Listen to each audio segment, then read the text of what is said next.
ဒီနေ့2024ခုနှစ်ဒီဇင်ဘာ24ရက်အင်္ဂါနေ့ညနေခင်းအခါကာလကိုယ်တိုင်းဒေသကြီးကဝါမြို့နယ်တပြုတ်ကြီးရွာအထာကတပြုတ်ဤ18ကြိမ်မြောက်မြတ်စွာဘုရားဝဲတအိမ်မတ်တရားဓမ္မကိုနာယူကြဖို့စီစဉ်ထားကြတရားပွဲနော်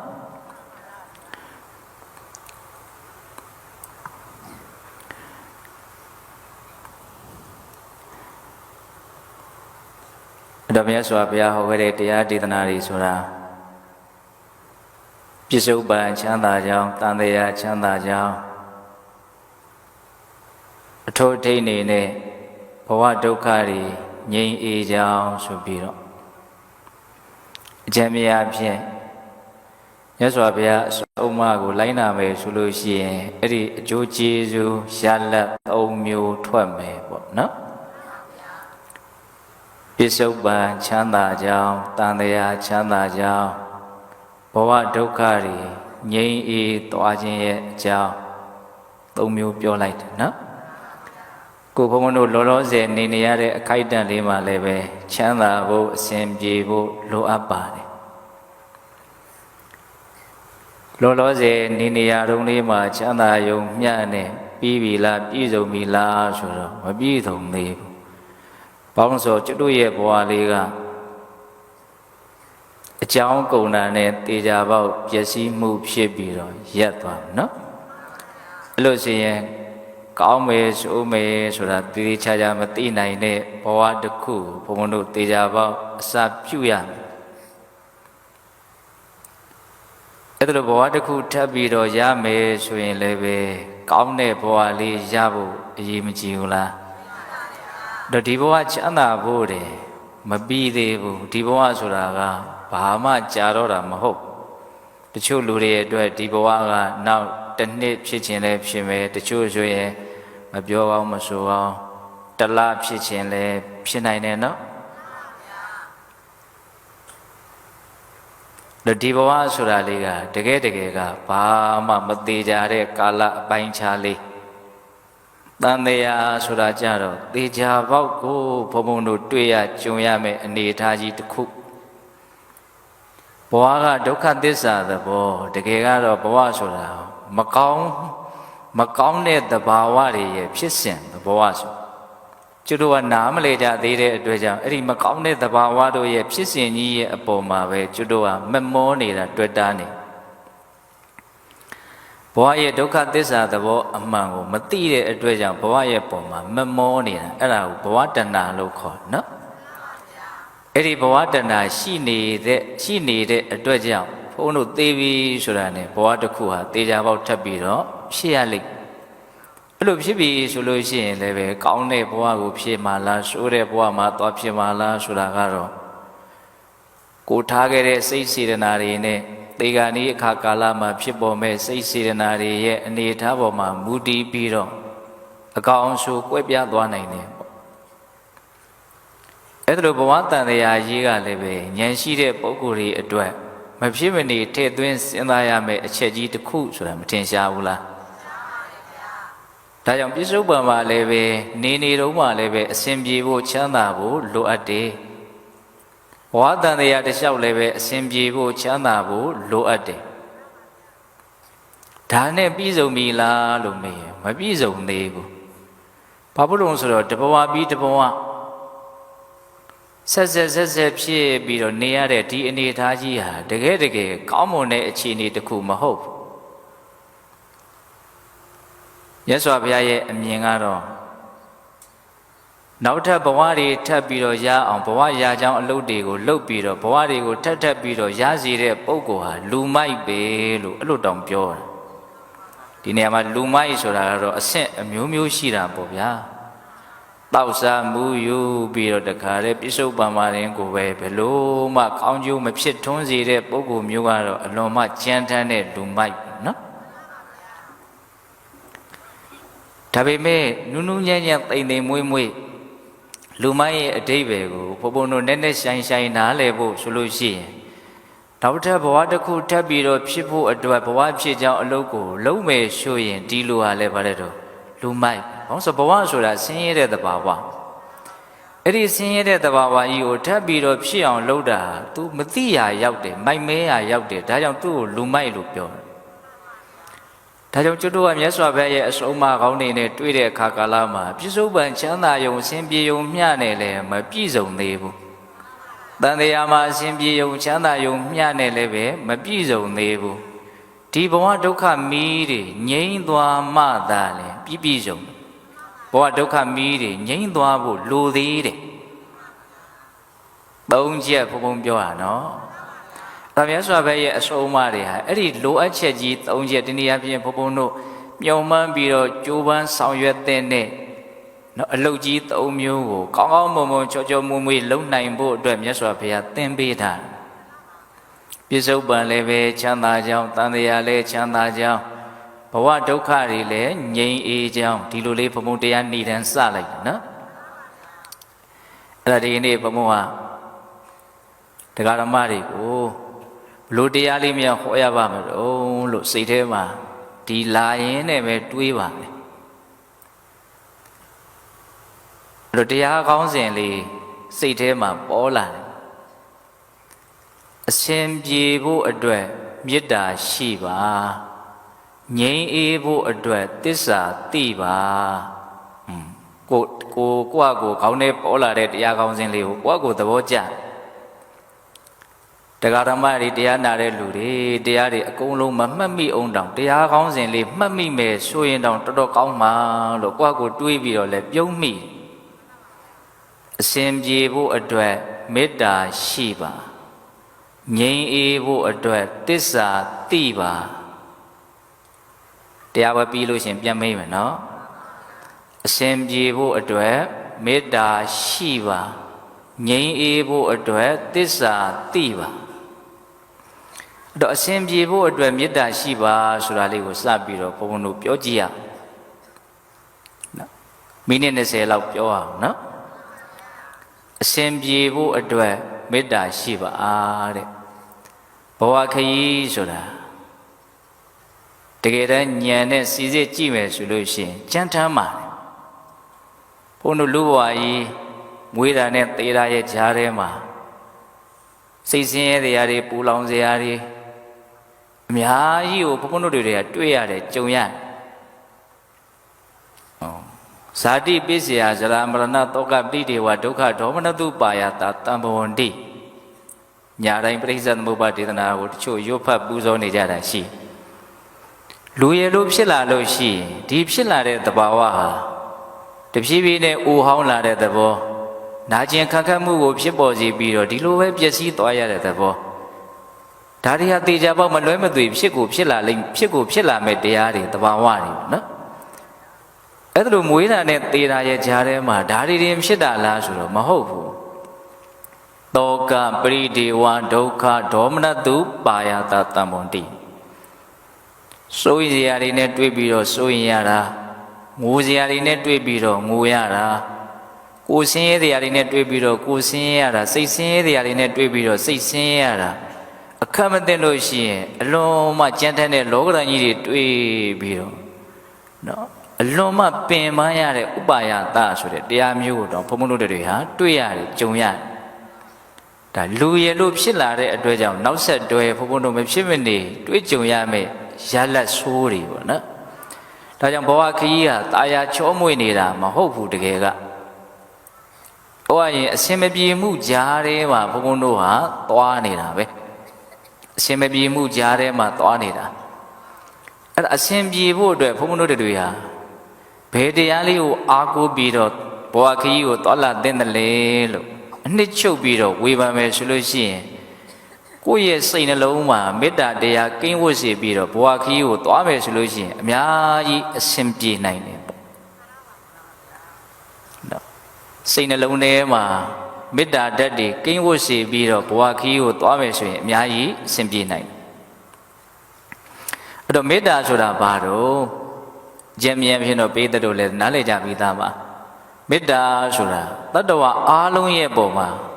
ချမ်းသာစေခြင်းနဲ့စိတ်ထားလေးကိုမေတ္တာလို့ခေါ်တယ်ရိုးရိုးလေးနော်မေတ္တာဆိုတာကို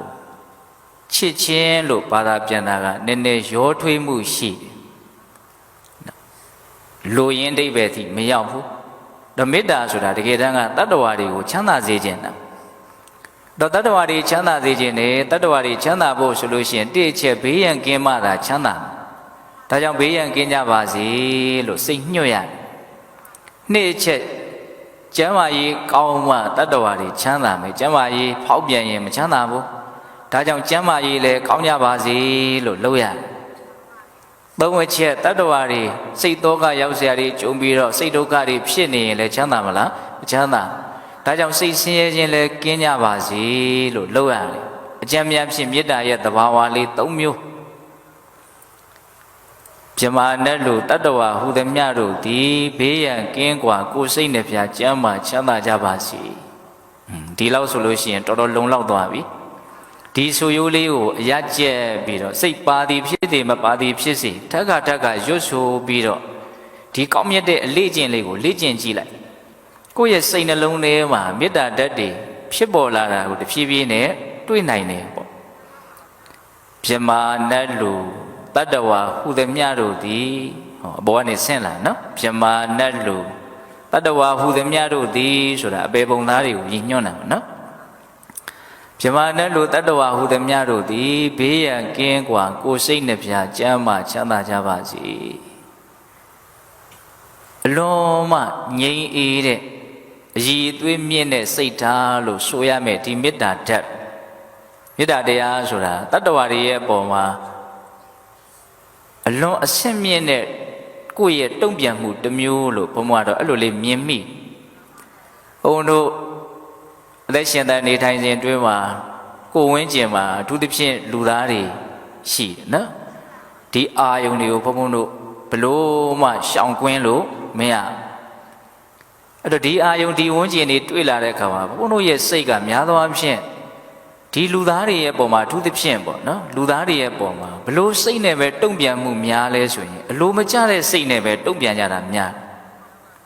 ဒါလက်တွေ့လေးကိုဘုံဘုံပြောတာပါစိတ်တိုင်းမကျတဲ့သဘောလေးနဲ့ပဲတုံ့ပြန်မှုတွေများအဲစိတ်တိုင်းမကျတာပါတော့ဆိုတော့ဒေါသပဲတကယ်ကအဲ့ဒီဒေါသဟာဆင်းရဲဒုက္ခကိုဖြစ်စေတတ်တဲ့ဆိုးဝါးတဲ့ကံတရားပဲသူကတချို့ကံမကောင်းမှုပြောကြတာရှိတယ်နော်ကံဆိုတဲ့စကားလုံးကိုသုံးကြတာတွေရှိအဲ့ဒါဒေါသဟာ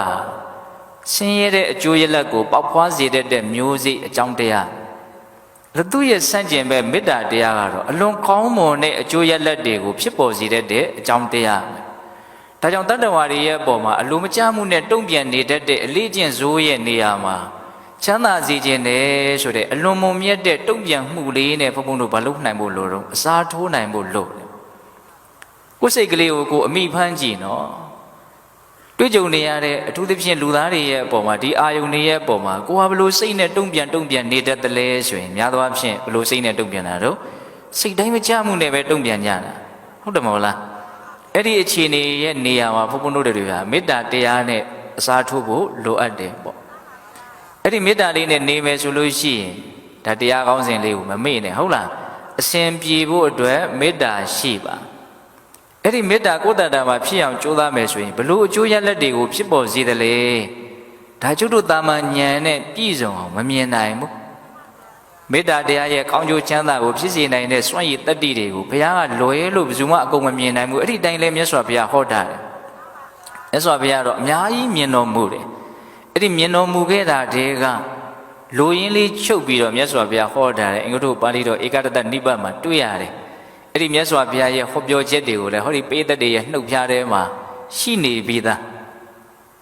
အိမ်နိုးချမ်းသာကောင်းစွာအိမ်မဲ့ချစ်လျက်လူနဲ့စောင်းလက်နှံများစိတ်မိသားတို့ရှောင်ရှားကိုမှာလင်းစွာစိတ်တည်ရွှင်ကြည်မျက်နှာတေကမတွေ့လားလေပြမဆက်တဲ့ဖြာသည်မေတ္တာပွားမှုအကျိုးသည်မဟာကြီးဆိုဘုရားကြီးရဲ့ကြည်စူးကြောင့်ဘုံမတို့ရဲ့နှုတ်ထဲမှာလွယ်ကူမြတ်စွာဘုရားရဲ့နော်အဆုံးအမကိုဘုံတို့ဆောင်းထားနိုင်ခွင့်ရှိထားတာနော်အိမ်နိုးချမ်းသာမေတ္တာတက်ရှိမယ်ဆိုလို့ရှိရင် ချမ်းချမ်းသာသာအေးရတယ်ချမ်းချမ်းသာသာနိုးထားရတယ်ဒါကိုဘုန်းဘုန်းတို့ကပေါ့ပေါ့လေးမစင်သားနဲ့လူတယောက်ညအိတ်တဲ့အခါမှာချမ်းချမ်းသာသာလေးအိတ်ရတယ်နိုးရင်လည်းကြီးကြီးသာသာလေးနိုးရတယ်ဆိုတာတနေ့ကုန်နေထားတဲ့အနေထားလေးပေါ်မှာမူတည်တယ်နော်နိုးချနေစဉ်အတွင်းမှာဘုန်းဘုန်းတို့ကလောဘဒေါသတွေမှွန်းထူပြီးတော့စိတ်တိုင်းကြမှုတွေနဲ့ညှဉ်းနှွမ်းမှုတွေနဲ့တကယ်ကိုအဆင်အတန်းနှိမ့်ပြီးတော့နေထားမယ်ဆိုရင်ညမှာချမ်းချမ်းသာသာအိတ်ဖို့ဆိုတာသိမျှော်လင့်လို့မရတေချာစဉ်းစားနော်ချမ်းချမ်းသာသာမှအိတ်မပြောတဲ့လူတယောက်ဟာချမ်းချမ်းသာသာနိုးလာတယ်ဆိုတာမဖြစ်နိုင်ဒါကြောင့်ဘုန်းဘုန်းတို့ချမ်းချမ်းသာသာအိတ်ပြောရဲ့လားနိုးလာတဲ့အခါမှာလည်းပဲငါကြီးကြီးသာသာတကယ်ကိုစိတ်ကလေးကဆင်းရဲမှုကင်းပြီးတော့ပူပန်မှုကင်းပြီးတော့နိုးလာတာဟုတ်ရဲ့လားများသောအားဖြင့်ဘုန်းဘုန်းတို့အိယာနိုးပြီဆိုရင်စိုးရင်တရားတွေကခေါင်းထဲကိုအရင်ရောက်လာတာဒါကအလေးအကျင့်ဖြစ်နေတာဆိုတော့ဒါကိုယ့်ရဲ့ဒီစိတ်အနေထားလေးကိုယ့်ဘဝချမ်းသာသလားဆင်းရဲသလားဆိုတာလေးကိုပြန်ပြီးတော့စစ်ဖို့ဘုံဘုံကသတိပေးတဲ့အနေနဲ့ပြောပြတာပိုက်ဆံရှိတာမရှိတာနဲ့မဆိုင်ဘူးနော်လူအစင်တတ်မြင့်တာမမြင့်တာလည်းမဆိုင်ဘူးနော်သူတဏီကုံဘလို့နေတယ်လေဘလို့စိတ်တွေနဲ့နေတယ်လေအကယ်၍သာမေတ္တာစိတ်ဓာတ်အားကြီးမယ်ဆိုလို့ရှိရင် तू ချမ်းချမ်းသာသာအိတ်ကိုအိတ်ရလိမ့်မယ်ဘောကမအိတ်လို့မရဘူးမအိတ်လို့မရဘူးအိတ်ပျော်ခြင်းဆိုတာနော်လိုအပ်တယ်ဒီဥစ္စာကသိလားအဲ့တော့ဘုန်းတို့အိပ်ပျော်တဲ့အခါမှာချမ်းချမ်းသာသာအိပ်ပျော်ဖို့လိုတယ်နိုးရင်လည်းပဲကြီးကြီးသားသားလေးအိပ်ရေးလေးဝါပြီးတော့လန်းလန်းဆန်းဆန်းနိုးလာဖို့လိုတယ်အဲ့ဒီအကျိုးရလဒ်ကိုမေတ္တာတရားကပေးနိုင်တယ်ဒုက္ခံသူပတိဒုက္ခံပရိပု္ပ္ပစတိချမ်းချမ်းသာသာအိပ်ဆက်ရတယ်ချမ်းချမ်းသာသာနိုးထားရတယ်နပါပကနသူပိနပတ္တိဟောအိမ်နိုးချမ်းသာကောင်းစွာအိမ်မက်အိပ်ဆက်နေတဲ့အချိန်မှာဘုန်းတို့အိမ်မက်မက်တာတွေရှိတယ်အိမ်မက်မက်တဲ့အချိန်ထိတောင်လိုက်ပြီးတော့တနည်းအားဖြင့်အိမ်မက်ထဲတောင်လိုက်ပြီးတော့မေတ္တာတရားကစောင့်ရှောက်နိုင်တယ်လို့ပြောတယ်ကြောက်လန့်ပေါ်ရာတွေဘဝရဲ့အနာယူနေတဲ့အချိန်လေးမှာတောင်ကောင်းကောင်းအနာမရတဲ့အနေအထားမျိုးမဖြစ်အောင်မေတ္တာတရားကစောင့်ရှောက်နိုင်တယ်အဲ့ဒီဒီမြတ်စွာဘုရားမြင်တယ်အိမ်နိုးချမ်းသာကောင်းစွာအိမ်မက်ချစ်လျက်လူနတ်ဟောကိုဝင်းကျင်မှာရှိတဲ့လူတွေရဲ့မေတ္တာကိုလွယ်လွယ်တကူရနိုင်ဘုန်းတို့မသိနိုင်တဲ့အနေအထားတစ်ခုကကိုဝင်းကျင်မှာရှိတဲ့မမြင်ရတဲ့အမနုဿလို့ဆိုတဲ့တခြားသောလူမဟုတ်တဲ့တရားတွေရဲ့မေတ္တာကိုလည်းဘုန်းတို့အလွယ်တကူရနိုင်မာစီစောကြီးကဒါကိုချစ်လျက်လူနတ်လူတွေရဲ့မေတ္တာနတ်တွေရဲ့မေတ္တာကိုရနိုင်တယ်လို့ပြောတာမူရင်းပါဠိတော်ကမနုဿာနံပိယောဟောတိအမနုဿာနံပိယောဟောတိလူတွေဟာကိုယ့်ကိုချစ်ကြလိမ့်မယ်အမနုဿာနံဟောအမနုဿဆိုတော့ဘလို့တော့လူမဟုတ်တဲ့တခြားတရားတွေအကုန်လုံးကိုယူလို့မရဘူးလား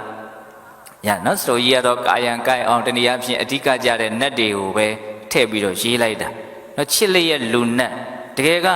လူနဲ့နတ်တင်ချစ်တာမဟုတ်ဘူးနော်မနုဿာနံပိယောဟောတိအမနုဿာနံပိယောဟောတိလူတွေရဲ့ချစ်ချင်းကိုလည်းရမယ်လူမဟုတ်တဲ့တခြားသောတရားတို့ရဲ့ချစ်ချင်းကိုလည်းရ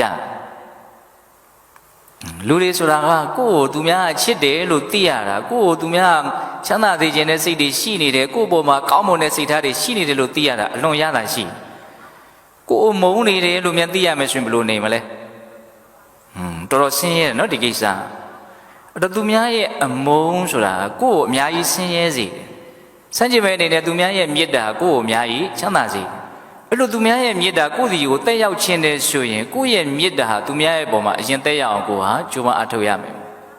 ဒါပြောတာနော်အိမ်နိုးချမ်းသာကောင်းစွာအိမ်မက်ချစ်လျက်လူနတ်စောင်းလက်နတ်မြစိတ်မိတာတို့ရှောင်ရှားကိုမှာဟောစောင်းလက်နတ်များဒါကျုပ်တို့မမြင်နိုင်တဲ့ကိစ္စများဆိုတာပဲမြင်တယ်မေတ္တာအားကြီးတဲ့ပုဂ္ဂိုလ်တတ္တဝါအလုံးရဲ့ပုံမှာမေတ္တာတတ်ထားနိုင်တဲ့ပုဂ္ဂိုလ်မေတ္တာတွေနဲ့ထုံမိုးနေပြီဆိုရင်ဒီစိတ်သက်ပိုင်ရှင်ကိုနတ်တွေဟာဘာလို့တည်းတော့စောင်းလျှောက်တယ်တဲ့နတ်စောင်းလျှောက်တာကိုခံရလို့ရှိရင်ကိုကတော့မသိလိုက်ဘူးပေါ့နော်ဘေးရောက်မဲ့နေရာကိုမသွားပြေးအောင်ဘေးအန္တရာယ်တွေမကြမရောက်အောင်ကာကွယ်ပြီးသားစောင့်ရှောက်ပြီးသားဖြစ်သွားတယ်ကိုကတော့ဘယ်သူလုံးလို့လုံးလိုက်မှလည်းမသိဘူးကိုဟာကိုဒီတိုင်းပဲကံပေါ့လို့တချို့လည်းပဲထင်ကြတာပေါ့မေတ္တာတကယ်အားကြီးပြီဆိုလို့ရှိရင်အဲ့ဒီမေတ္တာတရားရဲ့စွမ်းရည်ကြောင့်နတ်တွေကကိုယ်ကိုစောင့်ရှောက်နေတဲ့အပိုင်းဒါကျုပ်တို့မြင်နိုင်သလားမမြင်နိုင်ဘူးသို့တော့မြတ်စွာဘုရားရဲ့အလုံးစုံကိုသိတော်မူတဲ့တပ်ပိညုတဉာဏ်ကိုယုံကြည်သောအဖြစ်ဩဒီစိတ်ထားက နော်ဒီလိုအကျိုးသက်ရောက်မှုရှိသေးတယ်ဆိုတာကိုဘုန်းတို့မလုပ်ကြမှာတော့လက်ခံကြရမယ်နော်အိမ်နိုးချမ်းသာကောင်းစွာအိမ်မဲ့ချစ်လျက်လူနဲ့စောင်းလက်နှံများစိတ်မိသားတို့ရှောင်ရှားကိုမှာနတ္တအဂီဝဝိတံဝတတ္ထဝကမတိနော်အဂီဝတတ္ထဝနတ္တအဂီဝတတ္ထဝဝိတံဝတို့အစိတ်ရဲ့လက်နဲ့ရဲ့မီးရဲ့အဲ့ဒါကြောင့်ကိုယ်ဒုက္ခမရောက်စေဘူးဆိုလိုတာက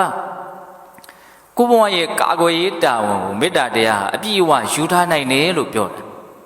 ဒါကြောင့်ရှိလူကြီးတွေပြောကြတာရှိတယ်ပဂရိဆောင်ခြုံလို့မလုံးနိုင်ဘူးမေတ္တာဆောင်ခြုံမှလုံးနိုင်တာဟိုတလောစီကဘုံဘုံကအဲ့ဒါလေးကိုပြောဖို့ခဏခဏစိတ်ကအဲ့ဒီပုံကိုတက်ရောက်နေလို့မေတ္တာခြုံ၍လုံပါစေသစ္စာဆောင်၍အောင်ပါစေဆိုပြီးတော့တရားကောင်းစဉ်လေးပြီးတော့တူတူလေးတွေဟောတာရှိတယ်အခုခေတ်ကလည်းအမြဲတမ်းပြောင်းနေတာပေါ့နော်အဲတရားတွေကအဲ့ဒီ TikTok ပေါ်မှာ YouTube ပေါ်မှာအတူလေးတွေကအများကြီးပြန့်နေတာရှိတယ်အဲတချို့လည်းပဲနာယူဘူးကောင်းနာယူဘူးလိမ့်မယ်ပေါ့နော်မေတ္တာခြုံ၍လုံပါစေသစ္စာဆောင်၍အောင်ပါစေ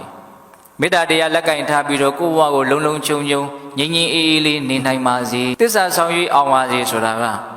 အမှန်တရားကိုသိအောင်ဆောင်ရွက်ပြီးတော့စိတ်ထဲမှာလောဘမီဒေါသမီငြိမ်းတဲ့တကယ်အောင်မြင်မှုစစ်ကိုရပါစေလို့သူကပြောတာအဲ့ဒီဟာလည်းလေးနဲ့တည်းအခုဒီဟာလည်းပဲအဲ့ဒီဟာနဲ့ခက်ဆင်ဆင်ပဲသို့တော့ဒါလေးကတော့နည်းနည်းလေးအချိန်နည်းနည်းလေးယူပြီးတော့လူပိတ်တဲ့နည်းနည်းများတဲ့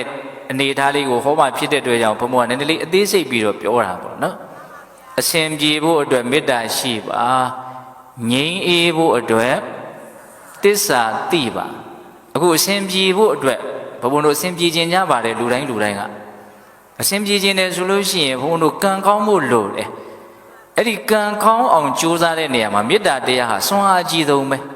ကိုယ်ကတတ္တဝါတွေပုံမှာတကယ်ချမ်းသာသေးခြင်းနေပြီဆိုလို့ရှိရင်ကိုယ့်ရဲ့ပြောတာဆိုတာတွေးတာကြံတာအကုန်လုံးကအလွန်မှမွန်မြတ်တဲ့အလွန်မှအစဉ်အတန်းမြင့်တဲ့ကံတရားတွေကိုဖြစ်စေတယ်ဒါလူရင်းကိုဘုံဘုံကပြောတာပါကိုအဲ့ဒီမေတ္တာတရားကိုယ်ကိုဘယ်လိုစောင့်ရှောက်မလဲမေတ္တာတရားကိုယ်ကိုဘယ်လောက်ထိအစဉ်ပြေစေမလဲဆိုတာတွေကိုမြတ်စွာဘုရားမြင်တော်မူတာကိုဘုံဘုံတို့တစ်ဆင့်ပြန်ပြောနေမှာနော်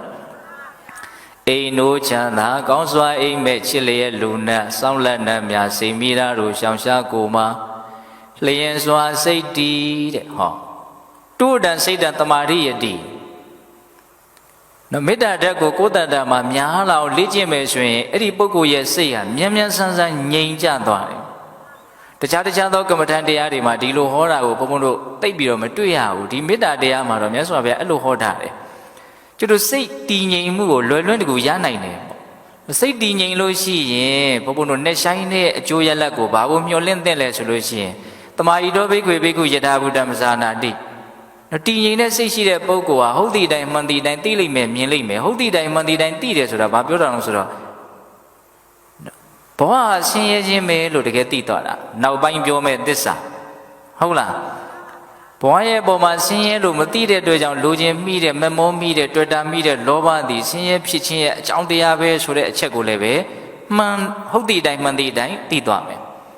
ဒီလောဘငြိမ်းခြင်းသည်ဒုက္ခငြိမ်းခြင်းပဲဆိုတာကိုလည်းအမှန်တိုင်းသိမယ်အမှန်မြင်မှုတမ္မာဒိဋ္ဌိကောင်းဆောင်တဲ့မဂ္ဂင်၈ပါးဒီဒုက္ခငြိမ်းရသူဆက်ရောက်ရှိတဲ့လမ်းမဲလို့လည်းအမှန်တိုင်းသိမယ်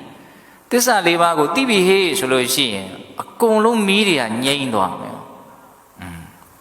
တည်ငြိမ်မှုရှိရင်ဟုတ်သည့်တိုင်းမှန်သည့်တိုင်းသိလိမ့်မယ်မြင်လိမ့်မယ်ဆိုအဲ့ဒါကိုပြောတာတဲ့အဲ့တော့ကျတို့ကမေတ္တာတရားကိုအခြေခံအနေနဲ့အရန်ခိုင်မာအောင်ဘယ်လိုမလို့တည်ဆောက်ရမယ်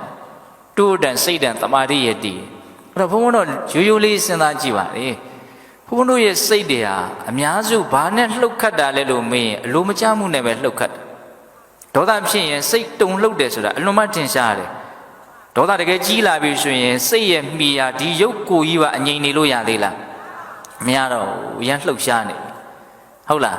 မေတ္တာတရားအဲ့ဒီဒေါသရဲ့ဆန့်ကျင်ဘက်ဖြစ်တဲ့အတွက်ကြောင့်အလွန်မှမြန်မြန်ဆန်ဆန်စိတ်ကိုငြိမ်ကျသွားစေတယ်ဒီသဘောကိုပြောတာအိမ်နိုးချမ်းသာကောင်းစွာအိမ်မဲ့ချစ်လျက်လူနဲ့စောင်းလက်နှံများစိတ်မိသားတို့ရှောင်ရှားကိုမှာ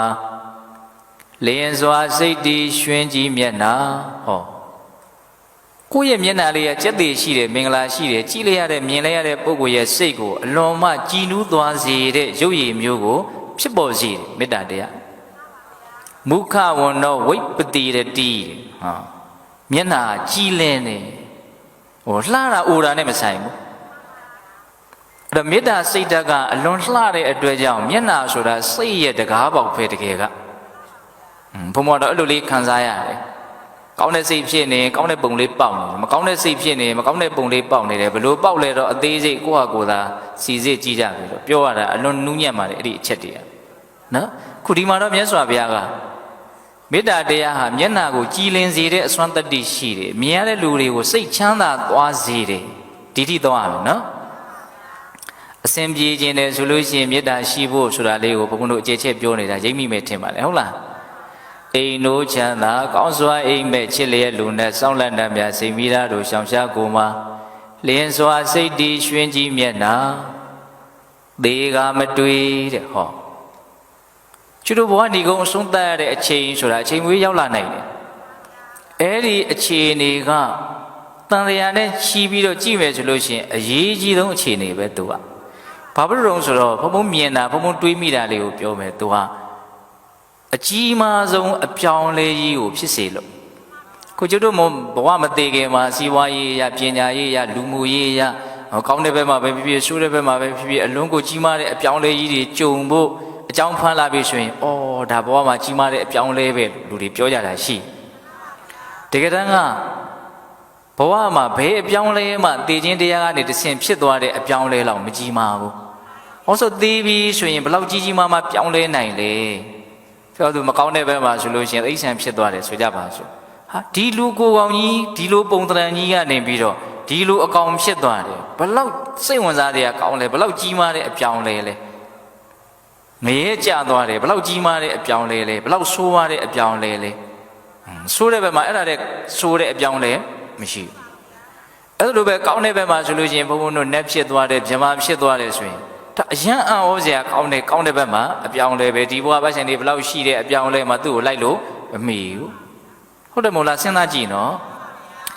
အဲ့ဒီကြီးမားတဲ့အပြောင်းလဲတွေကဘာကိုအစပြုပြီးတော့ပြောင်းလဲတာလဲလို့မင်းသေခြင်းကိုအစပြုပြီးတော့ပြောင်းလဲသွားတာပဲသေခြင်းကိုအကြောင်းပြုပြီးတော့ပြောင်းလဲသွားတာပဲသေခြင်းကိုဖျက်ဆီးပြီးတော့မှရောက်သွားတာဒီသေခြင်းလေးကအရန်အရေးကြီးတယ်ပေါ့ကောင်းတဲ့စိတ်နဲ့သေခြင်းကိုရင်ဆိုင်ပါလားမကောင်းတဲ့စိတ်နဲ့သေခြင်းကိုရင်ဆိုင်ပါလားဆိုတာကကောင်းတဲ့အပြောင်းလဲဖြစ်မှာလားဆိုးတဲ့အပြောင်းလဲဖြစ်မှာလားဆိုတဲ့မေးခွန်းရဲ့အဖြေပဲအဲ့တော့အဲ့ဒီကိစ္စကဘုံဘုံတို့တချို့တွေးတတ်တဲ့လူတွေဆိုရင်ကြိုးပြီးတော့ပူပန်နေကြတာတောင်ရှိတယ်တချို့ဆိုဘုံဘုံကိုလာမေးကြတာရှိတယ်ဘုံသေကနီးလေးစိတ်ကောင်းလေးနဲ့သေနေအောင်ဘယ်လိုလုပ်မလို့ကောက်ကောက်လေးသေနေအောင်ဒီလိုဘယ်လိုလုပ်ရမှာတော့ပူရတာပေါ့နော်ဒါပူလဲပူသင့်တယ်လို့ဘုံဘုံကတော့မြင်ပါတယ်အဲ့ဒါပူတယ်ဆိုလို့ရှိရင်အခုဒီဒေသနာကိုသာယုံကြည်မှုနဲ့ဘုံဘုံတို့ပြည့်စုံအောင်ဆောင်ရွက်ထားဖို့လိုမယ်ပေါ့အဲ့ဒါမေတ္တာတရားကသိခြင်းအတွက်နော်ပူပန်းနေတဲ့ပုံကိုယ်တွေအတွက်ပူမနေနဲ့ဆိုလိုတာကနော်ဒီဘဝရှင်သန်နေတုန်းနေမကဘူးသေသည်အထိတောင်လိုက်ပြီးတော့မေတ္တာတရားကစောင့်ရှောက်နိုင်စွမ်းရှိတယ်ဆိုတာကိုဘုံတို့တွေ့ရတယ်ပေါ့နော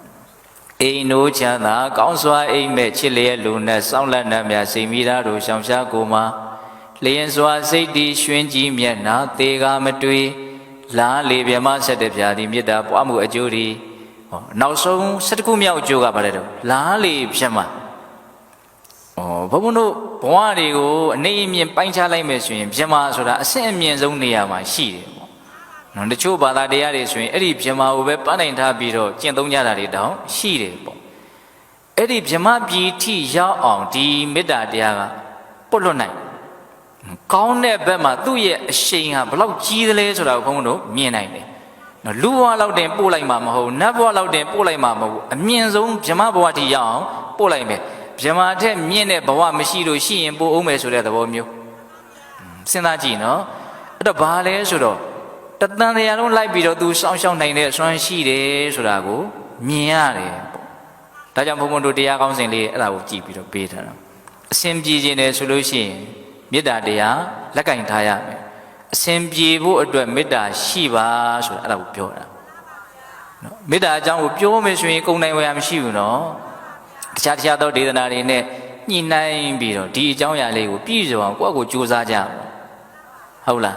းအဲ့ဒါဘုံဘုံကငြိမ်းအေးဖို့အတွက်သစ္စာတိပါဆိုတာကိုပြောဖို့အချိန်ကခြံရသေးတယ်အခု35မိနစ်ရှိသွားပြီဟုတ်လားတော့ဒါကဘာတော့အစဉ်ပြေဖို့အတွက်မေတ္တာရှိပါအဲ့တော့အစဉ်ပြေခြင်းနဲ့လူကြီးပဲအစဉ်မပြေခြင်းနဲ့လူတောင်းမရှိဘူး တော့အစဉ်ပြေခြင်းနဲ့ဆိုရင်အစဉ်ပြေခြင်းရဲ့အကြောင်းတရားကိုဘုန်းတို့များများဖန်တီးလောက်ကင်ဆောင်ရွက်နိုင်ဖို့လိုမယ်ပေါ့အကျိုးရလက်ပိုင်းဆိုင်ရာကိုကိုဘာမှဒီလိုဖြစ်စီခြင်းနဲ့ဒီလိုမဖြစ်စီဘူးဘာမှကိုလုပ်လို့ရတာမဟုတ်ကိုလုံးနိုင်တဲ့နေပေကအကြောင်းတရားပိုင်းကိုသာကိုလုံးနိုင်အကြောင်းကိုကောင်းကောင်းလုပ်ထားမယ်ဆိုရင်အကျိုးရလက်ဟာကိုထွက်စီခြင်းနဲ့တိုင်းထွက်လာမှာပါပဲဟုတ်လားဒါကြောင့်မေတ္တာတရားကိုဘုန်းတို့အများကြီးအားကိုးကြမယ်ပေါ့နော်အစဉ်ပြေဖို့အတွက်မေတ္တာရှိပါတဲ့တခါငြိမ်းအေးဖို့အတွက်သစ္စာသိပါဒီသဘောလေးကိုဆက်ပြီးတော့ပြောရအောင်နော်ငြိမ်းအေးဖို့အတွက်သစ္စာသိပါသူသစ္စာရှိပါလို့ပြောတာမဟုတ်နော်သစ္စာသိပါလို့ပြောတာမေတ္တာကြတော့မေတ္တာကိုသိပါလို့ပြောတာမဟုတ်မေတ္တာကတော့ရှိအောင်ကိုလုပ်လို့ပြောတာနော်စကလုံးတစ်လုံးချင်းစီမှာအဓိပ္ပာယ်ကတော့သူရှိနေပြီသားနော်ငြိမ်းအေးဖို့အတွက်သစ္စာသိပါတော့ငြိမ်းအေးဖို့ဆိုတော့အခုလောလောဆယ်အနေထားတွေကငြိမ်းအေးနေတာမဟုတ်နော်အခုကျွတ်တော့ကိုသိတာမြင်တာတွေကဘာမှမပြည့်စုံသေးဘူးမြတ်စွာဘုရားသိတာမြင်တာတွေကမှပြည့်စုံတာလို့မြတ်စွာဘုရားရဲ့ပုံမှာယုံကြည်တဲ့အတွက်ကြောင့်မြတ်စွာဘုရားရဲ့တရားတွေကိုနာနေကြတာဘုန်းဘုန်းတို့ကလည်းမြတ်စွာဘုရားရဲ့တရားကိုဟောနေတာ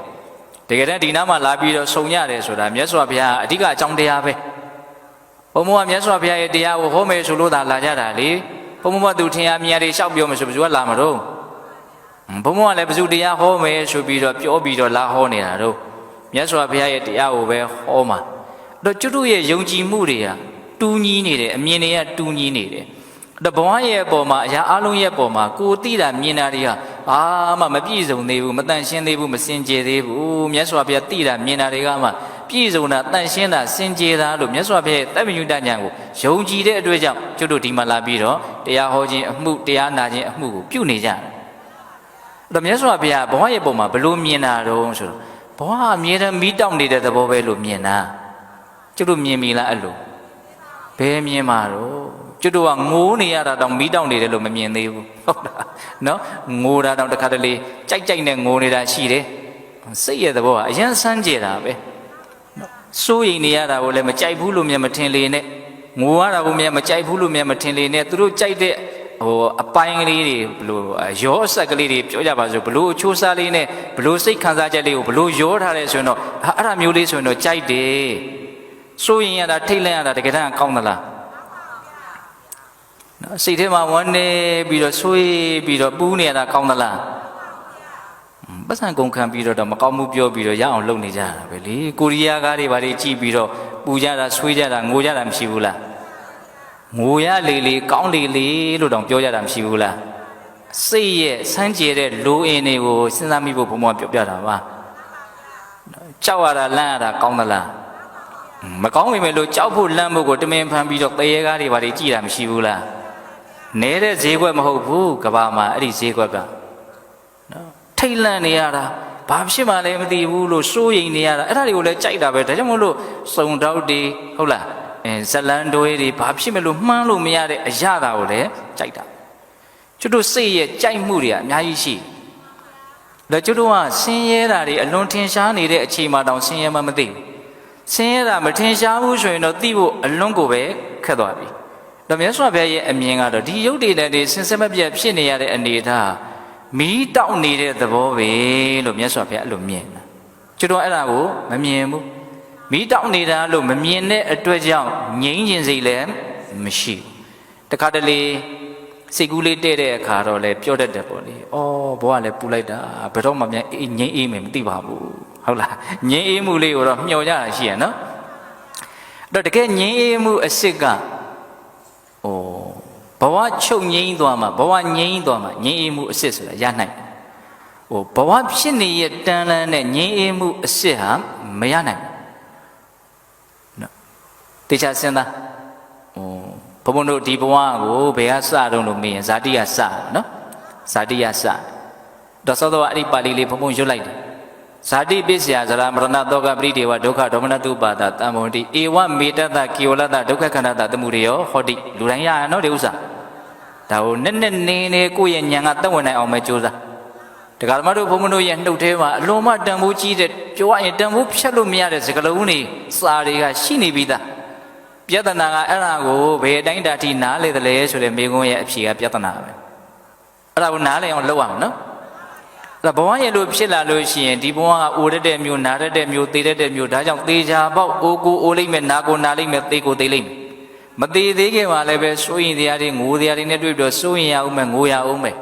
ကိုဆင်းရဲတရားစိတ်ဆင်းရဲတရားတွေနဲ့တွေ့ပြီးတော့ကိုဆင်းရဲမှုစိတ်ဆင်းရဲမှုကိုလည်းကြုံကိုကြုံရလေအောင်မယ်ပြီးရင်ပါတော့ဥပါယတပူလောင်မှုအားကြီးလွန်းတဲ့အတွက်ကြောင့်တချို့တက်သွားတာသတိမေ့သွားတာအထိအရင်ပင်ပန်းသွားတာတွေမရှိဘူးလားရှိတယ်ဘဝရဲ့သဘောကအဲ့ဒါပဲနောက်ဆုံးမြတ်စွာဘုရားအနှစ်ချုပ်ပြတယ်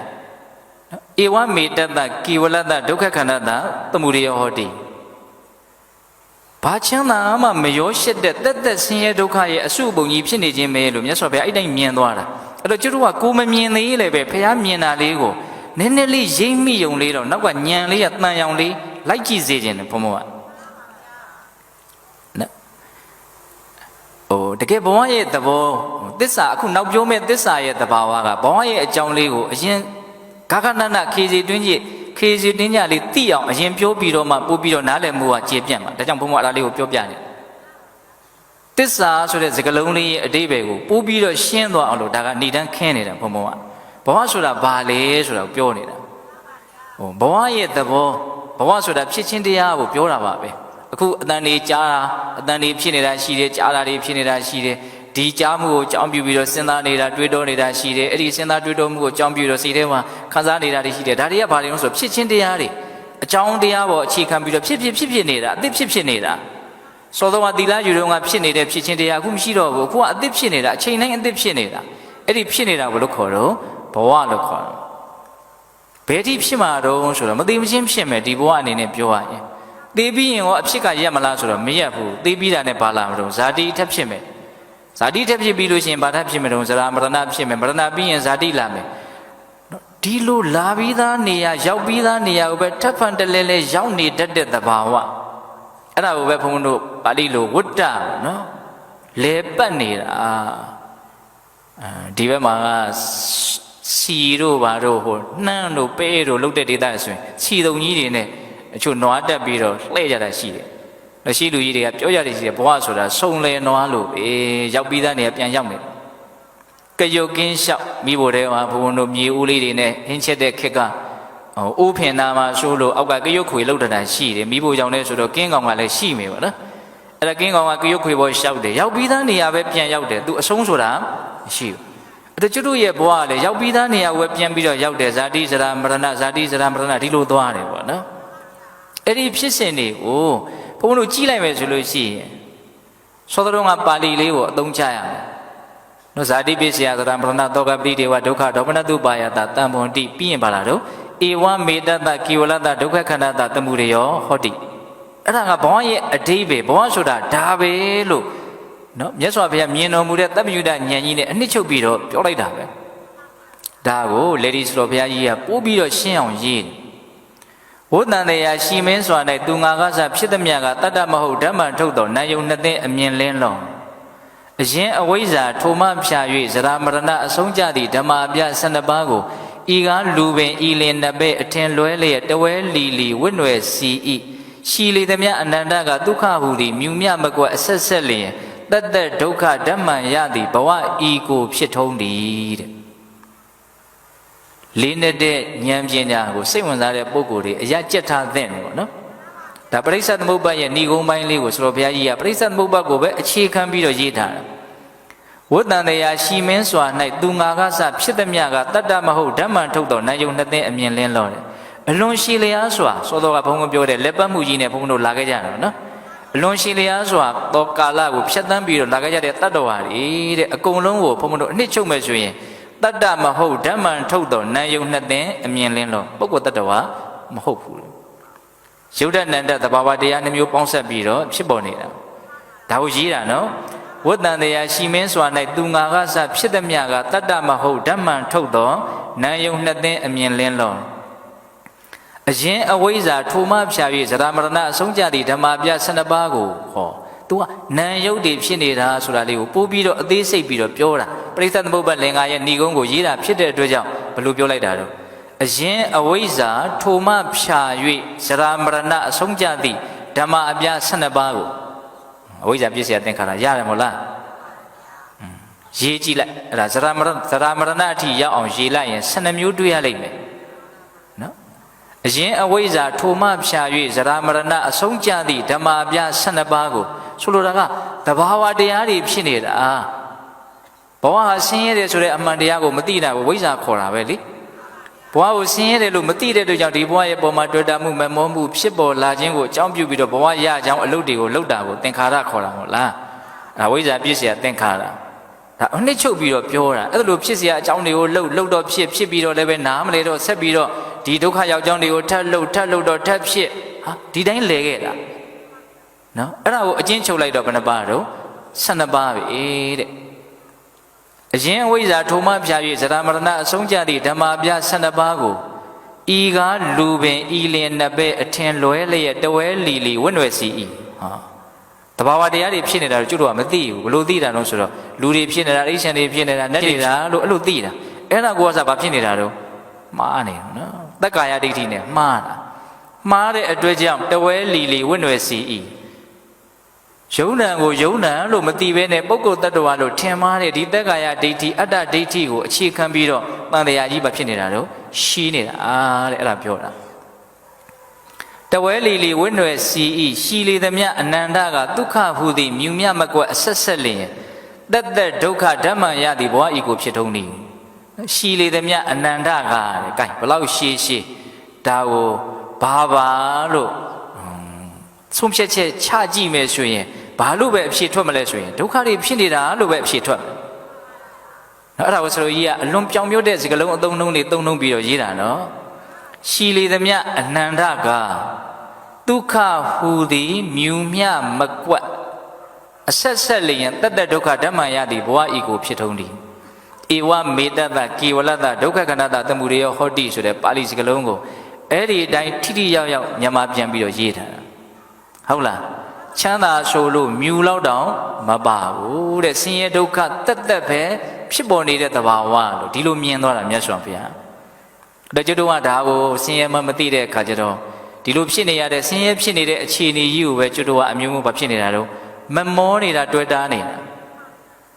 ကျွတ်တော့ဘဝရဲ့ပုံမှာဘလောက်မမောမလဲဘလောက်တွေ့တာမလဲဆိုတာဘဝရဲ့ပုံမှာဆင်းရဲပါလို့အမှန်ဘလောက်ထိသိမလဲဆိုတာပုံမှာမူတည်တယ်ဆင်းရဲလို့သိရင်သိသလောက်တွေ့တာမှုငြိမ်းနေပေါ့နော်တွေ့တာမှုငြိမ်းရင်ငြိမ်းသလောက်အဲ့ဒီတွေ့တာမှုသမုဒိယသစ္စာကြောင့်ဖြစ်မဲ့ဒုက္ခတွေလည်းပဲငြိမ်းနေပေါ့ဟုတ်လားအဲ့တော့ဘုန်းဘုန်းတို့တရားကောင်းစဉ်လေးပေးထားတာဘာလို့တော့ငြိမ်းအေးဖို့အတွက်သစ္စာ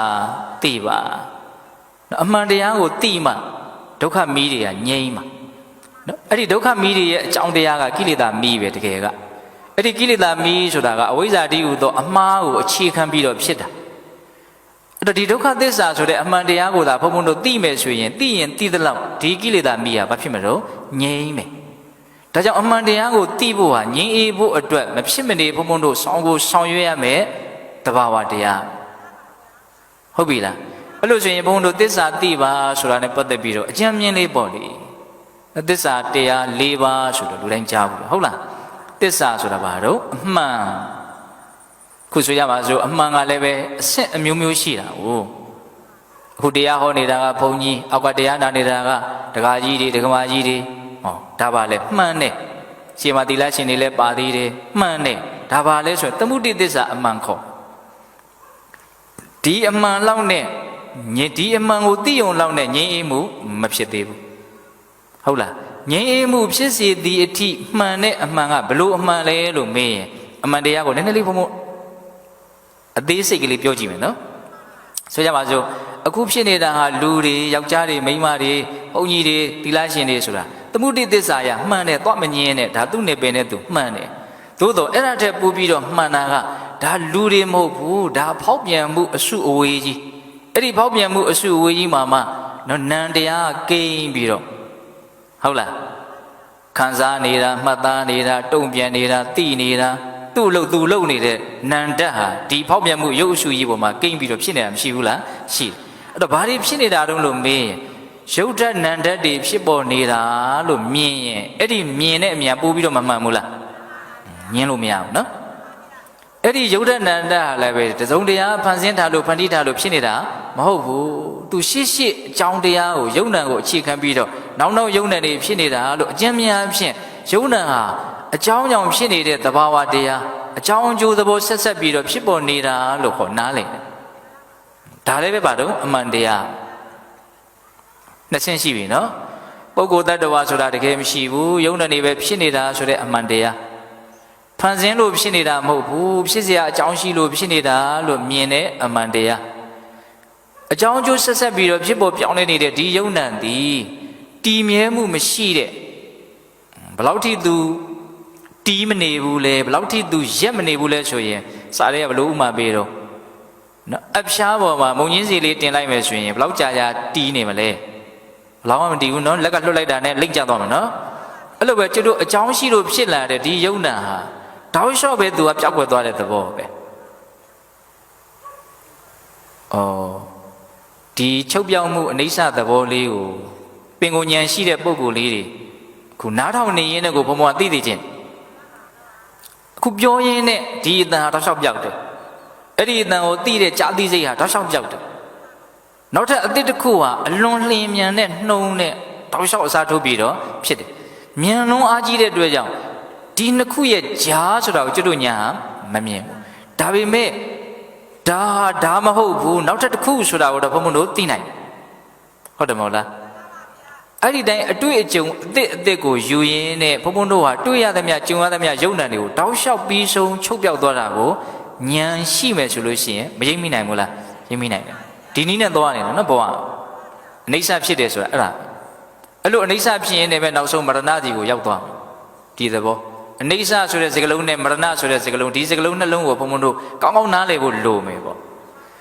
အဲ့တော့ဖန်ဆင်းတာလို့ဖြစ်နေတာမဟုတ်ဘူးအကြောင်းကျိုးဆက်ဖြစ်ပေါ်နေတဲ့ယုံနံသဘာဝတရားတွေတည်မြဲမှုမရှိတော့တည်မြဲမှုမရှိရင်ကောင်းမွန်မှုသဘောမဟုတ်တော့ကိုယ်စိုးကိုယ်ပိုင်ဘာမှလုပ်လို့မရတဲ့သူဒီတိုင်းအကြောင်းကျိုးဖြစ်เสียအကြောင်းရှိရင်ဖြစ်တယ်ဖြစ်เสียအကြောင်းမရှိရင်မဖြစ်ဘူးဖြစ်ချင်းမဖြစ်ချင်းကိုကိုယ်ဘာမှဒီတဲ့ကိုဝင်ပြီးတော့ဆွတ်ဖက်လို့မရအကြောင်းတရားပိုင်းဆိုင်ရာကိုသာကိုဟာဝင်ရောက်ဆွတ်ဖက်လို့ရမယ်အကျိုးရလက်ပိုင်းဆိုင်ရာကိုကျွတ်တို့ဘာမှလုပ်လို့မရအဲ့ဒါလို့ကိုအစိုးမရတဲ့အတွက်ကြောင့်မလို့ဒါကိုဘာခေါ်တော့အနတ္တအကျဉ်းမြင်နေအပြင်အဲ့ဒီလိုအနိစ္စဒုက္ခအနတ္တဆိုတာတကယ်တမ်းကဘာလို့အမှန်တရားပဲအဲ့ဒါကိုသိရင်အဲ့ဒီသိတဲ့အမှန်တရားကိုသိတဲ့ဉာဏ်ကပုံမြင့်သွားတယ်နော်ပုဂ္ဂိုလ်တ attva မရှိယုံနာပဲဖြစ်တာလို့သိတယ်ဖန်ဆင်းတာလို့ဖြစ်နေတာမို့အကြောင်းမဲ့ဖြစ်နေတာမို့အကြောင်းရှိလို့ဖြစ်နေတာလို့သိတယ်အနိစ္စဒုက္ခအနတ္တဖြစ်နေတဲ့သဘာဝတွေလို့သိတယ်ဟောသုံးဆင့်ရှိပြီနော်နောက်ဆုံးအရိယသစ္စာလို့ဆိုတဲ့အမှန်တရား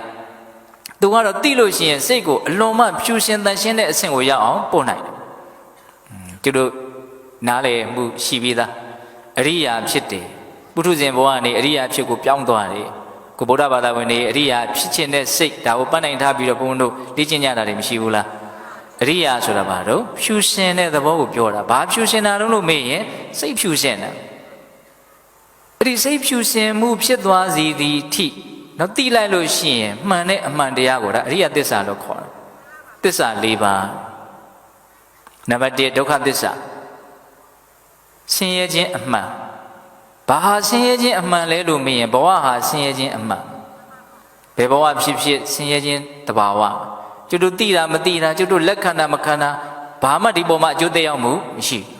သူကတော့ဆင်းရဲနေတာပဲကျွတ်တို့သိလဲဆင်းရဲတယ်ကျွတ်တို့မသိလဲပဲဆင်းရဲတယ်ဆင်းရဲမှသိမသိသူကတော့ဆင်းရဲနေတဲ့တဘာဝအဲ့ဒါအမှန်တရားကြီးပဲတဲ့အဲ့ဒီဆင်းရဲနေတဲ့ဒီအမှန်တရားကြီးကဘာကြောင့်ဖြစ်နေတာတုံးလို့မေးရင်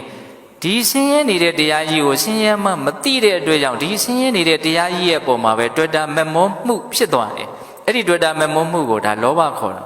မြတ်စွာဘုရားကတော့သစ္စာကိုဟောတဲ့နေရာမှာလောဘဆိုတဲ့အသုံးနှုန်းနဲ့မဟုတ်ဘူးတဏှာဆိုတဲ့အသုံးနှုန်းနဲ့ဟောတယ်နော်ယာယံတဏှာပောနောဘဝိကာနန္ဒီရာဂသဟကတတတရဘိနန္တိနိနော်ဆင်းရဲဒုက္ခကိုဖန်တီးသူတင်စားပြောတာပေါ့နော်လောဘရဲ့စွန့်ရည်တတ္တိတဏှာရဲ့စွန့်ရည်တတ္တိကိုဘယ်လိုပြောတာတော့ဘဝတစ်ကိုတဖန်ဖြစ်စေတတ်တယ်နှစ်သက်မှုဆွဲမှုနဲ့အတူတကွဖြစ်တယ်ရောက်ရဘဝရရအာယုံမှာပျော်မွေ့တတ်တဲ့သဘောရှိတယ်ဟောလောဘကိုအဲ့လိုလေးအသေးစိတ်နားလည်အောင်ပြောတာအဲ့ဒီလောဘသည်ဒုက္ခဖြစ်ခြင်းရဲ့အဓိကအကြောင်းတရား အဲ့ဒါဟာအမှန်တရားတဲ့ဒုတိယမြောက်အမှန်တရားနော်ပထမမြောက်အမှန်တရားဘဝဆင်းရဲခြင်းဖြစ်တယ်ဆိုတဲ့အမှန်သူကပိုင်းခြားပြီးတော့သိရမယ့်အမှန်တရားဒါကိုလည်းမှတ်ခဲ့ပါနော်ဒုတိယမြောက်လောဘသည်ဒုက္ခအလုံးကိုဖြစ်စေတတ်တယ်ဆိုတဲ့အမှန်တရားသည်ပယ်ရှားပြရမယ့်အမှန်တရားတီးပယ်ဒီလိုလေးသွားမယ်နော်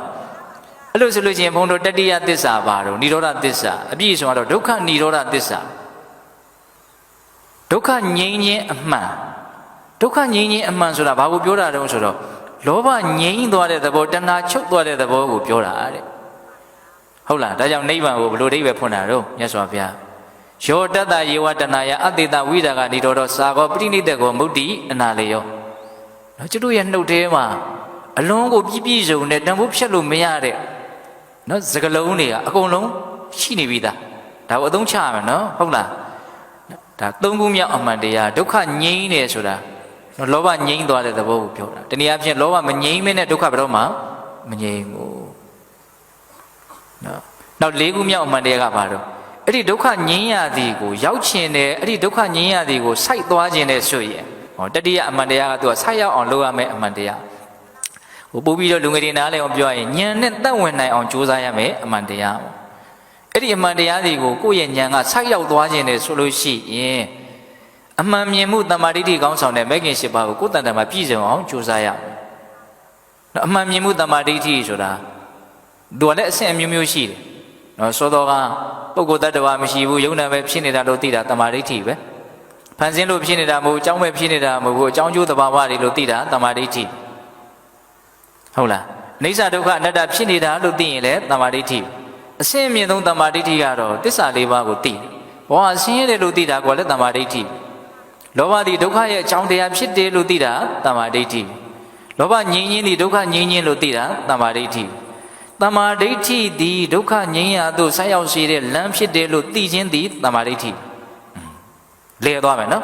်တမာဒိဋ္ဌိရဲ့အစွမ်းကိုပြန်သိတာဒီပင်လေတမာဒိဋ္ဌိတမာဒိဋ္ဌိ၄မျိုးဒါသာသနာတွင်မှာရနိုင်တဲ့တမာဒိဋ္ဌိသာသနာ့ဘအခါကာလမှာလည်းရနိုင်သေးတဲ့နောက်ထပ်တမာဒိဋ္ဌိအခြေခံတမာဒိဋ္ဌိတစ်ခုရှိသေးတယ်အဲ့ဒါဘာလို့ဆိုတော့ကမ္မတက္ကတာတမာဒိဋ္ဌိစေတနာရဲ့စွမ်းရည်တတ္တိကိုမြင်တာကျတို့အလုပ်တစ်ခုလုပ်ပြီးစကားတစ်ခုပြောပြီးအတွေးတစ်ခုတွေးပြီးဆိုရင်စေတနာရဲ့တိုက်တွန်းနှိုးဆော်မှုအောက်မှာပဲဘုံဘုံတို့တွေးကြတာပြောကြတာလုပ်ကြတာအဲ့ဒီစေတနာကခေါင်းဆောင်ပဲသူကအတွင်နှိုးဆော်ရေးသမားပဲသူကဟုတ်လားအဲ့ဒီစေတနာကကောင်းတဲ့အလုပ်တွေကိုတိုက်တွန်းတာရှိသလိုမကောင်းတဲ့အလုပ်ကိုတိုက်တွန်းတာလည်းရှိတယ်ကောင်းတဲ့အလုပ်တွေဖြစ်မြောက်သွားအောင်တိုက်တွန်းနှိုးဆော်တဲ့စေတနာကိုဒါကုသိုလ်ကံခေါ်တာပေါ့မကောင်းတဲ့အလုပ်တွေပြီးမြောက်သွားအောင်တိုက်တွန်းနှိုးဆော်တဲ့စေတနာကိုအကုသိုလ်ကံလို့ခေါ်တယ်အဲ့ဒီစေတနာတွေဟာဆင်းရဲခြင်းချမ်းသာခြင်းကိုဖန်တီးတဲ့နေရာမှာသူမတူအောင်အစွမ်းထက်တယ်ပေါ့ကျွတ်ဘဝတွေရဲ့ဆင်းရဲခြင်းချမ်းသာခြင်းတွေကိုသူတို့ပဲတိုင်ခံပြီးတော့ဖန်တီးနေကြတာအဲ့ဒါကိုကျွတ်မြင်တယ်ဆိုလို့ရှိရင်ဘာလို့ခေါ်မလို့ကမ္မတက္ကတာတမာဒိဋ္ဌိဒါသမာသာသနာ့ဘခါကာလမှာလည်းပဲရနိုင်တယ်ပေါ့သို့တော်လည်းပဲရသော်ဘုရားဟောပြတဲ့ဒေသနာတွေနဲ့တွေ့ရသလောက်တော့ပြည့်စုံအောင်ရနိုင်ဖို့တော့မလွယ်ပါဘူးမြတ်စွာဘုရားပွင့်လာပြီဆိုတဲ့အခါကျတော့ဒီကမ္မတက္ကတာတမာဒိဋ္ဌိကိုလည်းပဲအသေးစိတ်ဘုံဘုံတို့သိခွင့်ရတယ်ပေါ့ဆိုကြပါစို့တရားပြောရင်းနဲ့ရှည်တော့မယ်နဲ့တူတယ်နော်တောရိယပုံနာကြီးရဲ့တတိကြီးရဲ့တာပစုတော့သူ့ဘဟုတ်လားသူ့ဖေခွေးဖြစ်နေတာကိုအရင်ဘဝကမြုပ်ခဲ့တဲ့ပစ္စည်းတွေကိုပြန်ပြီးတော့ညွန်ပြစေသောအဖြစ်နော်မြတ်စွာဘုရားအမြင်ရှင်းအောင်လုပ်ပြီးတော့သူ့ဘလုပ်လင်အလွန်ထင်ကြီးသွားတယ်ဟုတ်လားအဲ့တော့မြတ်စွာဘုရားကိုသူ့တသက်လုံးမပြေမလဲဖြစ်နေတဲ့မတင်မကျဖြစ်နေတဲ့ပြဿနာတွေကိုသွားမေးတာလေလူတွေဟာလူချင်းတူပါလဲနဲ့တချို့အသက်ရှည်တယ်တချို့အသက်တိုတယ်တချို့ကျမ်းမာရေးကောင်းတယ်တချို့ကျမ်းမာရေးညံ့တယ်နေတာထိုင်တာချင်းတူပေမလို့ဟုတ်တယ်တချို့မရဘူးကျမ်းမာရေးအထိမခံနော်တချို့ယုံလာတယ်တချို့ယုံမလာဘူးတချို့ပိုင်ဆိုင်မှုအားကြီးတယ်တချို့အစင်ရမွေးတေးတယ်တချို့အချမ်းရံပေါ်တယ်တချို့အချမ်းရံမရှိဘူးတချို့အမျိုးမြတ်တယ်တချို့အမျိုးယုံညံ့တယ်တချို့ပစ္စည်းဥစ္စာကျွဲဝတယ်တချို့ပစ္စည်းဥစ္စာနွမ်းမာတယ်တချို့ညံကြီးတယ်တချို့ညံနေတယ်ဒီလိုကွဲပြားနေတာဘာကြောင့်လဲအဲ့ဒီမှာမြတ်စွာဘုရားကအတိတ်အကြောင်းကိုဦးစားပေးပြီးတော့ဟောတာမရှိဘူးလားဒါပါလဲဆိုရင်ကံနဲ့ပတ်သက်ပြီးတော့အသေးစိတ်မြတ်စွာဘုရားရဲ့ကျေးဇူးတရားကြောင့်ဘုန်းဘုန်းတို့အများကြီးသိခွင့်မရဘူးလားရတော့ဒါတွေဟာဘာတွေလဲလို့မေးရင်တမာဒိဋ္ဌိ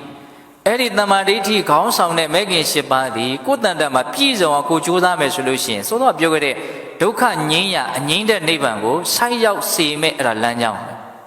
အဲ့ဒီလမ်းကဘယ်တော့မှပန်းနိုင်မလွဲချော်အဲ့ဒါအမှန်တရားပဲတဲ့အဲ့ဒီလမ်းဒီအဲ့ဒီပန်းနိုင်တွေကိုရောက်ကိုရောက်လိမ့်မယ်ပို့ကိုပို့လိမ့်မယ်ဒါဟာလေးခုမြောက်အမှန်တရား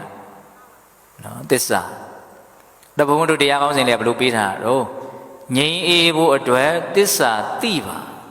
ဟုတ်ပြီနော်တကယ်ငြိမ်းအေးသွားခြင်းနဲ့ဆိုရင်အဲ့ဒီသစ္စာသိအောင်လုပ်ရမယ်ဒါသစ္စာသိတယ်ဆိုတာလည်းပဲဘုံဘုံတို့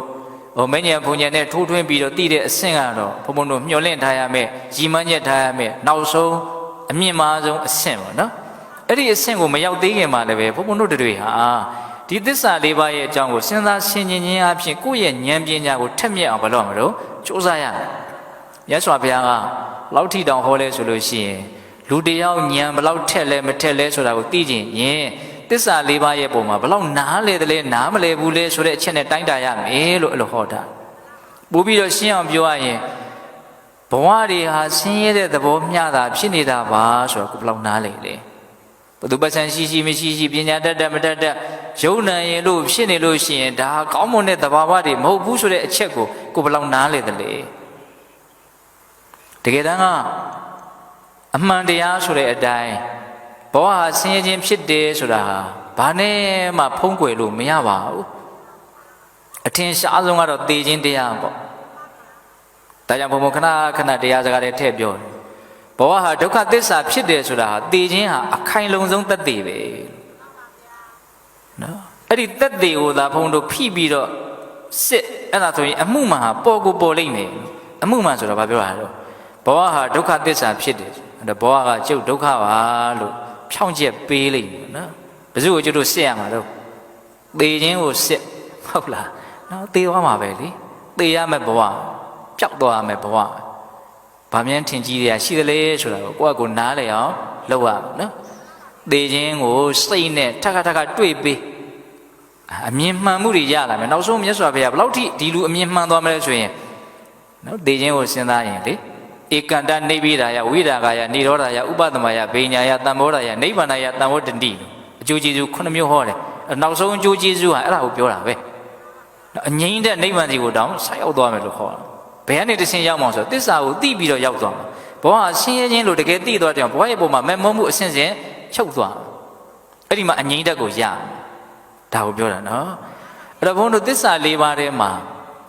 အရေးကြီးဆုံးကတိဆိုတဲ့ဒုက္ခသစ္စာကိုပိုင်းခြားပြီးတော့သိဖို့ကိစ္စအရေးကြီးဆုံးဟောဆိုသူ့ကိုဘုံဘုံတို့ကသိလို့ရှိရင်သိသလောက်ဉာဏ်ထက်တယ်လို့ပြောလို့ရတယ်လို့တစ်ဖက်မှာလည်းပဲဘဝကိုဆင်းရဲတယ်လို့မသိတဲ့အတွက်ကြောင့်ဘဝရဲ့ပုံမှာမဲ့နေတဲ့လောဘအဲ့ဒီလောဘကိုလည်းပဲသူဘာဖြစ်သွားနိုင်နော်ယောပါသွားခြင်းနဲ့ဒါကို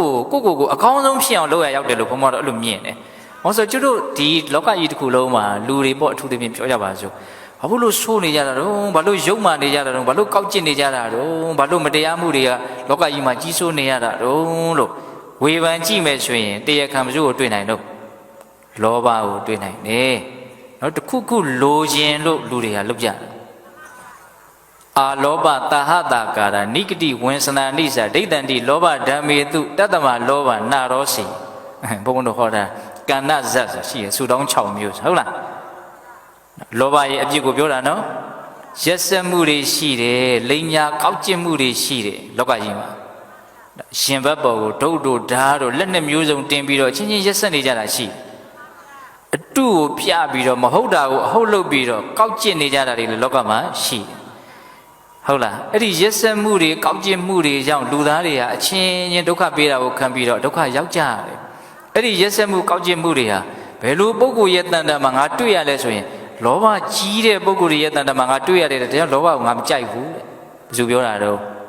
ဘုရားလောင်းရသေးပြောတာနော်အာလောဘတာဟတာကာရနိဂတိဝင်္စနာနိစ္စဒိဋ္ဌန္တိလောဘဓမ္မိတုတတ္တမလောဘနာရောရှိဘဝဆင်းရဲတယ်ဆိုတဲ့အမှန်တရားကိုသိရင်သိသလားအဲ့ဒီဆိုးဝါးတဲ့လောဘကိုဘုံဘုံတို့လျှော့ချနိုင်တယ်လောဘရော့ရင်ရော့သလောက်ကောက်တော်မှာပဲသူကနော်နောက်ဆုံးလောဘငြိမ်းပြီဆိုရင်အဲ့ဒါမဖြစ်သွားတာတော့အဲ့ဒါနိဗ္ဗာန်ရမှာပဲဘုံဘုံကနိဗ္ဗာန်ကိုစိတ်ဝင်စားတာတဲ့ဘဝဟာကောင်းလားဆိုးလားဆိုတဲ့ကိစ္စကိုပို့ပြီးတော့စိတ်ဝင်စားသိခြင်းအောင်ဆိုဘဝရဲ့အကြောင်းကိုနားမလည်ပဲနဲ့နိဗ္ဗာန်အကြောင်းနားလည်ဖို့ဘလို့မှမဖြစ်နိုင်ဘူးသဘောပေါက်ရဲ့လားဒုက္ခငြိမ်းရင်တယ်ဆိုလို့ရှိရင်ဒုက္ခကိုသာဒုက္ခမှန်သိအောင်ကြိုးပမ်း အဲ့ဒါဆိုရင်ဒုက္ခမှန်သိရင်ဒုက္ခပေါ်မှာတွေ့တာမှုနည်းမယ်အဲ့ဒါငြိမ်းအေးခြင်းလမ်းစတွေ့တာမှုချုပ်တဲ့တနေ့ငြိမ်းသွားမှာဟုတ်လားတွေ့တာမှုကဘယ်ကြမှာချုပ်မှာတော့ဒုက္ခလို့တကယ်ပိုင်နိုင်သိတဲ့တနေ့မှာတွေ့တာမှုချုပ်သွားဒီသဘောကိုပြောတာနော်တတိဆိုတဲ့ကိစ္စကိုဘုန်းတော်ဦးစားပေးပြီးတော့နားလည်အောင်ဆောင်ရွက်နိုင်ရင်ဆောင်ရွက်နိုင်တဲ့လောက်ပယ်ဆိုတဲ့သစ္စာကိုလည်းပယ်ပြီးသားဖြစ်မယ်ဆိုင်ဆိုတဲ့និရောဓသစ္စာကိုလည်းဆက်ရောက်ပြီးသားဖြစ်မယ်ပွားဆိုတဲ့မေဃသစ္စာကိုလည်းပြည့်စုံအောင်အထုတ်ပြီးသားဖြစ်သွားမှာဘလောက်ကောင်းတော့ဒါကြောင့်သစ္စာ၄ပါးမှာတိပေဆိုင်ပွားဘဝဟာဆင်းရဲတယ်ဆိုတဲ့အမှန်တရားကိုသာဖိပြီးတော့ဘုန်းတော်နားလည်အောင်ကြိုးစားအဲ့ဒီလိုကြိုးစားခြင်းဒီပင်လျင်ကိုယ်ငြိမ်းအောင်လုပ်တယ်အဲ့ဒါကိုလက်တွေ့လဲဘုံဘုံကတော့အသုံးချကြည့်စေခြင်းပါလေနောက်ဆုံးလောဘချုပ်ပြီးတော့အငြိမ့်တဲ့နိဗ္ဗာန်ကိုဆက်ရောက်ပြီးတော့ငြိမ့်သွားတဲ့အငြိမ့်ကြီးငြိမ့်သွားတဲ့အနေအထားကတော့အကောင်းဆုံးပေါ့နော်အဲ့လိုအနေအထားကိုမရောက်သေးဘူးဆိုရင်တောင်နော်ဘဝမှာပူလောင်မှုတွေပင်ပန်းမှုတွေဒါတွေကိုလျှော့ချနိုင်ဖို့အတွက်ဘုန်းတို့ဟာနော်မှားယွင်းမှုအဝိဇ္ဇာကြောင့်ဖြစ်နေတဲ့ကိလေသာတွေကိုလျှော့ချနိုင်ဖို့လိုတယ်အဲ့ဒါကိုလျှော့ချနိုင်တယ်ဆိုရင်အမှန်တရားကိုမြင်အောင်ကြည့်နော်အကျိုးရလဒ်အနေနဲ့ပူစီလောင်စီပန်းစီတဲ့တရားတွေကိုဘုန်းတို့ဟာယုံနေအောင်လုပ်ရရောက်သွားဒီတဘောကိုပြောတာနော်ဒါကြောင့်ငြိမ်းအေးဖို့အတွက်သစ္စာသိပါတော့ဆိုလိုတာကစိတ်နှလုံးငြိမ်းအေးခြင်းနဲ့ဆိုရင်ဘဝရဲ့အမှန်တရားကိုမြင်အောင်လို့ပြောတာနော်ဘဝရဲ့အမှန်တရားဘုံဘုံအများကြီးပြောရတယ်နော်စိတ်စေတနာရဲ့စွမ်းရည်တတ္တိတွေကိုမြင်တာလဲဘဝရဲ့အမှန်တရားကိုမြင်တာပဲငါစိတ်ကောင်းလေးထားမှအဆင်ပြေမှာစိတ်ကောင်းမထားရင်တော့ငါဆင်းရဲမှာလို့သိဟုတ်လားပုဂ္ဂိုလ်တ attva မရှိဘူးယုံနေပဲဖြစ်နေတာလို့မြင်တာလဲဘဝရဲ့အမှန်တရားကိုမြင်တာပဲဖန်ဆင်းလို့ဖြစ်နေတာမဟုတ်ဘူးအကြောင်းမဲ့ဖြစ်နေတာမဟုတ်ဘူးအကြောင်းကျိုးသဘောတွေလို့မြင်တာလဲဘဝရဲ့အမှန်တရားကိုမြင်တာပဲဒါပေမဲ့အဆင့်တော့မတူဘူးပေါ့နော်အနိစ္စဒုက္ခအနတ္တကိုသိတာလဲဘဝရဲ့အမှန်တရားကိုမြင်တာပဲ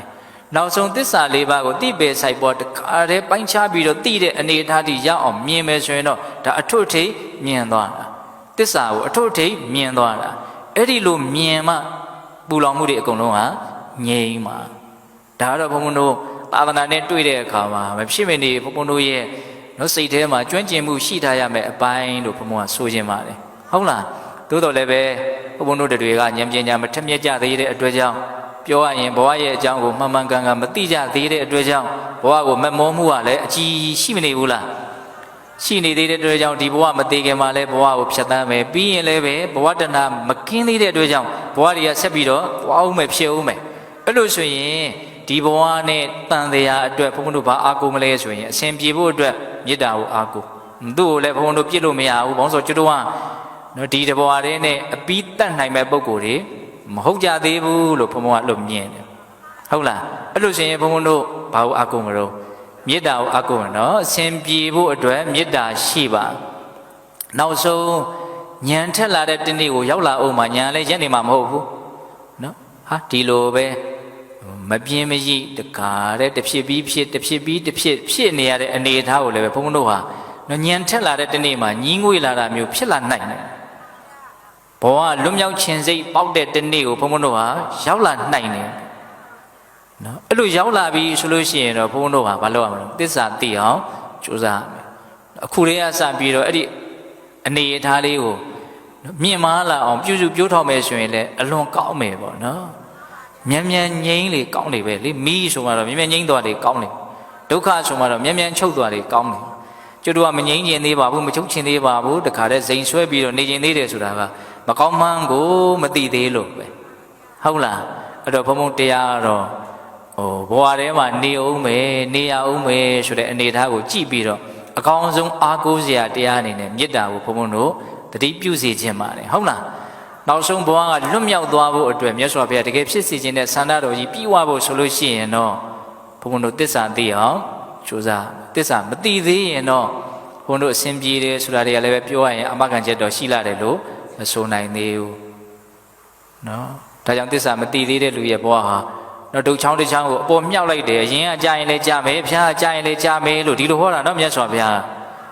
းဟုတ်လားအစဉ်ပြေခြင်းလည်းပြေမယ်ပြေခြင်းမှလည်းပြေမယ်မကောင်းတဲ့မိတ်ဆွေတွေနဲ့တွေ့ပြီးတော့အချင်းကြီးဆိုးသွားတာလည်းဖြစ်ချင်းရင်ဖြစ်နိုင်တယ်ဘာမှပြောလို့တော့မရဒါကြောင့်သာသနာနဲ့တွေ့တဲ့အခါမှာတော့နော်အဆုံးစွန်ဘုံဘုံတို့မျှော်မှန်းချက်တွေကိုအမြင့်ဆုံးထိထားဖို့တော့မလိုဘူးလားလိုတယ်နော်အဲ့ဒါဘာတော့ငြိမ်းအေးဖို့အတွက်သစ္စာသိပါတဲ့အဲ့ဒါသတိပဋ္ဌာန်တရားကိုအားထုတ်လို့ရှိရင်ဘ ဘဝရဲ့ဆင်းရဲတယ်ဆိုတဲ့အမှန်တရားသစ္စာကိုဘုံတို့ပိုင်းခြားပြီးတော့သိနိုင်ပါလိမ့်မယ်ဟုတ်လားဒါကြောင့်သတိပဋ္ဌာန်တရားကိုကြိုးစားပြီးတော့သစ္စာသိအောင်အားထုတ်ကြရမယ်ပေါ့ဟုတ်ပြီနော်အဲ့လိုဆိုလို့ရှိရင်ဘုံတို့တရားဟောတာတဏှာကြီးနည်းနည်းပို့သွားပြီနော်တော်လောက်ပြီလို့ထင်ပါတယ်ဟုတ်လားအစဉ်ပြေဖို့အတွက်မေတ္တာရှိပါငြိမ်းအေးဖို့အတွက်သစ္စာသိပါနော်တရားကောင်းစဉ်လေးကိုတော့မမေ့စေချင်ပါဘူးနော်ဒါကိုယ့်ရဲ့ဘဝလမ်းခရီးမှာ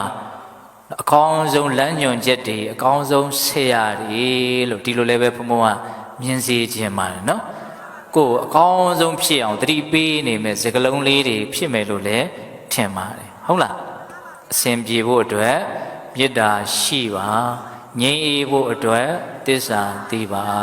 တဲ့ဒါကြောင့်မေတ္တာလည်းရှိအောင်ကြိုးစားနိုင်ကြတယ်သစ္စာလည်းသိအောင်ကြိုးစားနိုင်ကြတယ်သူတော်ကောင်းတွေဖြစ်ကြပါစေလို့ဘုန်းတော်ဆန္ဒပြုပြီးတော့ဒီကနေ့ပြုကြတဲ့ကုသိုလ်ကောင်းမှုအစွစုတို့ရဲ့စွမ်းတတ္တိကြောင့်ဖရာတပည့်တော်တို့ဒီမဲ့ညာဘုညာမျက်နှိပ်ပံကိုလင်းမြန်ထုတ်ချောက်မျက်မှောက်ပြုရစေကုန်သောဟုပတ္တနာအောင်စုပြုကြကုန်ရာတည်း